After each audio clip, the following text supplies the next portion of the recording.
특검은 어제 1차 인치주의를 이행하지 않은 서울구치소장에게 금일 오후 2시까지 피의자 윤석열을 인치하도록 재차 지휘하는 공문을 보냈습니다. 이와 관련하여 피의자 윤석열 또는 그 변호인은 1차 인치 지휘 후 현재에 이르기까지 특검에 문서 또는 구두 등 조사와 관련하여 어떠한 의사도 표시하지 않았습니다. 이에 특검은 피의자 윤석열이 조사 자체를 거부하는 것으로 평가하고 있습니다. 윤석열 전 대통령 측은 구속된 직후 에어컨이 있는 접견실도 35도라 윤 전 대통령이 땀을 비오듯 흘리고 있다고 접견실의 냉방 문제를 언급했습니다. 그러자 법무부가 즉각 일반 변호인 접견과 동일하게 냉방을 하고 있다고 반박하기도 했습니다.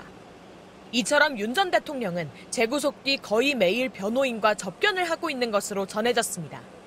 사실상 일과 시간 대부분을 수용실이 아닌 변호인 접견실에서 보내고 있는 것으로 추정됩니다. 내란 특검의 강제구인 지휘를 받은 서울구치소 교정공무원들이 윤 전 대통령의 독방이 아닌 변호인과 함께 있는 접견실을 찾아가야 했을 가능성도 높습니다. 전직 대통령의 모습으로 대부분의 시간을 변호인과 같이 있다 보니 교정공무원들도 물리력을 동원해 강제구인하는데 어려움을 겪을 수밖에 없었던 겁니다. 이렇게 접견실에서 강제구인은 거부하면서도 윤 전 대통령은 오늘 부정선거론자인 모스탄 전 미국 국무부 국제형사 사법대사와 접견을 하려고 했습니다. 하지만 내란 특검은 어제 윤 전 대통령에 대해 기소 전까지 가족과 변호인을 제외한 접견을 금지하도록 조치했습니다. 박지영 특검보는 일반 피의자들의 접견 금지 결정 기준에 따라 원칙적으로 처리한 것이라고 설명했습니다. 이 조치에 따라 오후 4시 20분으로 예정됐던 모스탄 전 대사와의 접견은 불발됐습니다. 다만 지난 1월 윤 전 대통령이 처음 구치소에 수감됐을 때 국민의힘 전현직 지도부가 잇따라 면회를 왔던 것과 달리 재구속이 된 뒤에는 모스탄 전 대사를 제외하고 일반 접견을 신청한 사람은 없는 것으로 알려졌습니다.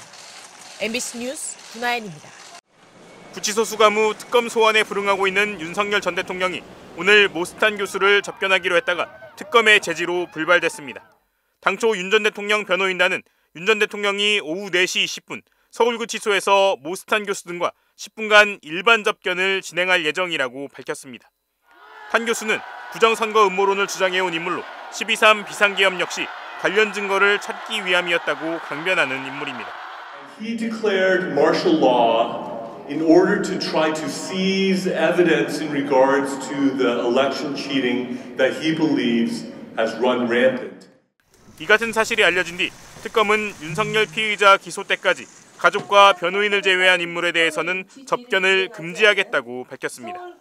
특검은 일반 피의자들의 접견 금지 결정 기준에 따라 원칙적으로 처리한 것이라고 덧붙였습니다. 지기현 재판부에 의해 석방된 상황에서 부정선거 영화를 관람해 여론의 문매를 맞았던 윤 전 대통령. 자신의 참모들이 진술을 바꾸기 시작하면서 내란과 체포 방해 혐의, 해병대원 사건에 대한 경로, 실체가 드러나고 있는 상황인데 특검 조사는 거부하면서 이 와중에 부정선거론자를 만나겠다고 한 것에 한심스럽다는 반응이 속출하고 있습니다. 이에 대한 윤 전 대통령 측의 반응은 아직 알려지지 않았습니다.